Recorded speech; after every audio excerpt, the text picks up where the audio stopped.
প্রভাবিত করছেন, ফোন দিচ্ছেন, তার ফ্যামিলি থেকে ভয়ভীতি দেখাচ্ছেন, প্রেসার দিচ্ছেন, তাদেরকে হুঁশিয়ারি করে দিতে চাই। এরকম করতো হাসিনা, আপনারা হাসিনার মতো হবেন না। এরকম করতো ছাত্রলীগ, আপনারা ছাত্রলীগের মতো হবেন না। এই ঢাকা বিশ্ববিদ্যালয়ের শিক্ষার্থীরা জানে তার যোগ্য প্রতিনিধিকে। এই ঢাকা বিশ্ববিদ্যালয়ের শিক্ষার্থীরা 9 সেপ্টেম্বর তাদের যোগ্য প্রতিনিধিকে তারা খুঁজে নিবে। ব্যালট বিপ্লবের মাধ্যমে তারা তাদের যোগ্য প্রতিনিধিকে নির্বাচিত করবে। কোন তোলারাম, কোন ওই সেই ইউনিয়নের ছাত্রদল নেতা যে আপনারা বলে দিতে হবে না ভাই যে আমার কারে ভোট দিতে হবে। আপনি জানেন না যে ওই মেয়ে বা আমার মেয়ে বন্ধু, আমার ছেলে বন্ধু কোন স্কুলের মধ্যে দিয়ে ঢাকা বিশ্ববিদ্যালয়ে পড়া হচ্ছে। আপনি ইউনিয়ন ছাত্রদলের সভাপতি হইতে পারেন, কিন্তু আপনি যে ভোট দেওয়ার জন্য প্রেসার করেন না। আপনি ঢাকা বিশ্ববিদ্যালয়ে আসেন, আইসা ভর্তি হন, পড়াশোনা করেন। যদি ওই ছাত্র নেতারা আপনার কাছে যোগ্য মনে হয় তাহলে তাকে যাতে ভোট দেন। কিন্তু আপনি এখানে যে পড়াশোনা করতেছে তার বাড়ির যে হামলা করেন না, তার বাড়ির যে প্রেসার ক্রিয়েট করেন না। ঢাকা বিশ্ববিদ্যালয়ের শিক্ষার্থীরা কিন্তু এই ভোটের মাধ্যমে আপনাদের এইসব অপকর্মের বিরুদ্ধে যথাযথ জবাব দিবে সে আশা ব্যক্ত করছি। এই পর্যায়ে আপনাদের সামনে কথা বলবেন আমাদের প্যানেলের বিপি পদপ্রার্থী, 9 দফার ঘোষক, জুলাই অভ্যুত্থান অন্যতম সংগঠক এবং ঢাকা বিশ্ববিদ্যালয়ের যার দীর্ঘ ইতিহাস, যিনি ছাত্রলীগের আমলে সবসময় মেরুদণ্ড সোজা করে চলেছেন, যিনি আওয়ামী আমলে জেল কেটেছেন, যিনি এই ক্যাম্পাসের শিক্ষার্থীদের প্রত্যেকটি যৌক্তিক দাবির পক্ষে ছিলেন, সেই আব্দুল কাদের 9 দফার ঘোষক আমাদের বিপি পদপ্রার্থী আপনাদের সামনে এখন কথা বলবেন।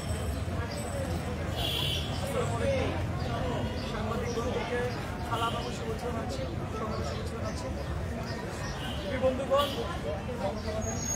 আজকের এই ঐতিহাসিক দাঁড়িয়ে আমরা কিছু চালু করি। আমাদের অনেক লড়াই সংগ্রাম, আমাদের মনে হয়েছে আজকে একটু আপনাদের রাখতেছে যে লড়াই সংগ্রামে একটু পরিবর্তন যাচ্ছে। কিন্তু আমরা একদিন দীর্ঘদিন লড়াই করে গেছি, শিক্ষার্থীদের কোনো প্ল্যাটফর্ম নেই, কথা বলার মধ্যে কেউ নেই। আমরা প্রতিকূল পরিস্থিতি যেমন কথা বলে গেছি, 5 আগস্টের পরে আমরা শিক্ষার্থীর অধিকারটা রক্ষা করার জন্য আমরা ইনফর্মাল কাজ করে গিয়েছি।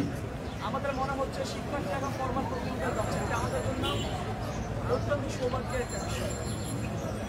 আমাদের সৌভাগ্যের বিষয় আরেকটা বিষয় হচ্ছে এই যে দীর্ঘ লড়াই সংগ্রাম, তাদের ফরমাল প্রকৃত নির্বাচনের যে রূপরেখা তৈরি করার জন্য আমরা তাদের পাশে রাখতে পেরেছি, এটা আমাদের সৌভাগ্যের বিষয়।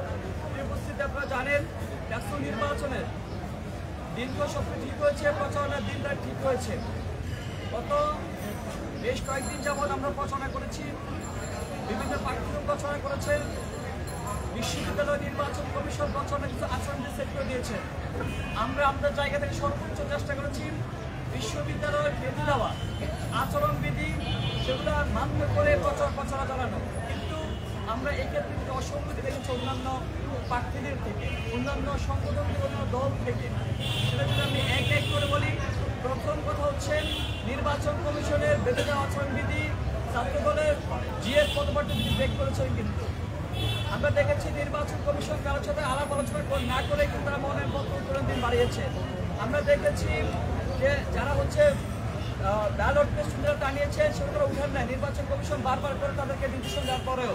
পরে আমরা কি দেখেছি, এই নতদলের নির্বাচন কমিশন নিজে গিয়ে বিশ্ববিদ্যালয় নিজে তুলেছে। আমরা এমন আহামকি কাজ করার নির্বাচন কমিশন আমরা দেখেছি। আমরা এর বাইরে সবচেয়ে বড় যে অসুবিধা আমরা দেখেছি প্রথম দিন থেকে যে জামাতের লোকজন তারা বাড়িতে বাড়িতে গিয়ে কার বাড়িতে ঢাকা বিশ্ববিদ্যালয়ের তার ছেলে, তার মেয়ে, তার ভাই বোন ভোট দিয়ে তাদেরকে অনুরোধ করতেছেন যে ধর্মের পক্ষ হলে আপনি এখনই একটু জামাতকে ভোট দিন, যে শিবিরে যে মন্তব্য একটু সাদিক কাইম কিংবা পরাতকে ভোট দিন, শিবিরকে ভোট দিন।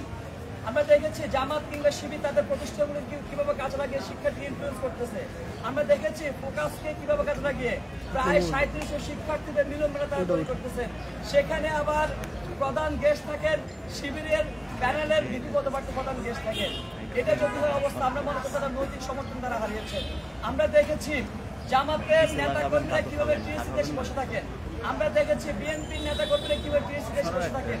আমরা দেখেছি বিএনপির নেতাকর্মীরা কিভাবে বাড়িতে বাড়িতে গিয়ে অনুরোধ করতেছেন, নির্দেশনা দিচ্ছেন, বারবার করে ছাত্র বিষয় মনে হচ্ছে একটু বিরূপ মনোভাব তৈরি করতেছেন যে ছাত্র দলের মনোনীত প্রার্থীকে ভোট দেওয়ার জন্য। আমরা মনে করতেছি এটা স্পষ্টতভাবে আচরণবিধি লঙ্ঘন এবং নৈতিক সমর্থন তারা হারিয়েছেন। আপনারা দেখেছেন, আজকে আমরা দেখেছি যে আমি প্রচার করতে দেখছি যে জামাতের কয়েকজন ব্যক্তি তারা দেখলাম হচ্ছে শিবিরের প্রচারণা করছেন ক্যাম্পাসের মধ্যে। কিন্তু আমরা দেখেছি, দেখেন আমরা যখন হলগুলোতে প্রচারণা করতে যাই তখন দেখি যে আমাদের সামনে থেকে শিক্ষার্থীরা গেট দিয়ে দল করতে বের হচ্ছেন, লেগুনা ভাড়া করে নিয়ে শিক্ষার্থী নাজিয়া বাজার নিয়ে যাচ্ছেন। আমরা আবার যখন থেকে আবার বের হওয়ার সময় থেকে আবার তারা নিজে খেয়ে আসছে, আবার এক কোটা নিয়ে আসছেন আশা করে। আমাদের মনে হচ্ছে আমরা কি হলগুলোতে যাবো প্রচারের জন্য নাকি নাজিরাবাজার যাবো? এই যে অসম্ভব দেখতেছি, এই যে কারাগার তারা তৈরি করছে শিক্ষার্থীকে মোটিভেট করার জন্য, আমাদের মনে হয় যারা শিক্ষকদের সাথে সম্পৃক্ততা নেয় বিগত 5-7 বছরে, যে নতুন করে ডাকসু কেন্দ্রিক ক্যাম্পাসে হাজির হয়েছে, 3 বছর আগে যার ছাত্রত্ব শেষ, 5 বছর আগে যার ছাত্রত্ব শেষ, যে এখন সবকিছু নিয়মকানুন ব্যর্থ করে ডাবল এমপিল করে যিনি ডাকসুতে নির্বাচন করতেছেন, তার এখন শুধুমাত্র নাজিরাবাজারে তার ভরসা, তার এখন প্রকাশও তার ভরসা, তার এখন ভরসা হচ্ছে ইউনিয়ন ছাত্র দলের সভাপতি সেক্রেটারি, তার ভরসা হচ্ছে জামাতের ছাত্র সভাপতি সেক্রেটারি। আমরা দেখেছি আমার একটা বান্ধবীকে প্রকাশ থেকে ফোন দিয়ে বলতেছেন, প্রকাশের পরিচালক যে বলছেন, দেখো তুমি যদি আমি যারা একটা আমাকে তো অবশ্যই করতে দিতে, হ্যাঁ জি ভাই আপনি যদি আপনি খুবই ভালো সদাচারী মানুষ আপনার দিতে, তুই তাহলে যেহেতু আমাকে দিতে পারবে না, সাদিক খানকে একটা ভোট দিও। এই হচ্ছে পরিস্থিতি। এখন যে ইমোশনালি আপনার ব্ল্যাকমেল করা হচ্ছে, বাড়িতে বাড়িতে বাবা মার কাছে ধর্ণা দিচ্ছেন, বাবা মার কাছে বসে থাকতেছেন, আমরা মনে করতেছি যে আপনার আসলে কুটির জোটটা নেই। আপনার জন্য হচ্ছে প্রকাশের, আপনার জন্য হচ্ছে নাজিরাবাজারের, আপনার জন্য হচ্ছে ইউনিয়ন ছাত্র সভাপতি সেক্রেটারি। আমরা লিঙ্গের প্রতিবাদ জানাই। এই উপস্থিতি আপনারা জানেন যে বিগত দিন থেকে যে কোনো পেশাবাদী আমলে আমরা লড়াই সংগ্রাম জারি রেখেছি। সে যদি আমি আমার কথা বলি, আমাদের প্যানেল প্রত্যেকটা ব্যক্তি কিন্তু পেশাবাদী আমলে সামনের সারি থেকে আমাদের বাকের মজুমদার, যার নামে এখন অনেকে কুচ্ছাটনা করছেন, সেটাকে ছাত্রলীগ করতে পারে। ভাই ছাত্রলীগের আমলে সবচেয়ে অল্প কয়েকজন ব্যক্তি যে সম্মুখ সারিতে ছাত্রলীগের চোখে চোখে কথা বলেছিল, বাকের মজুমদার তার মধ্যে একজন।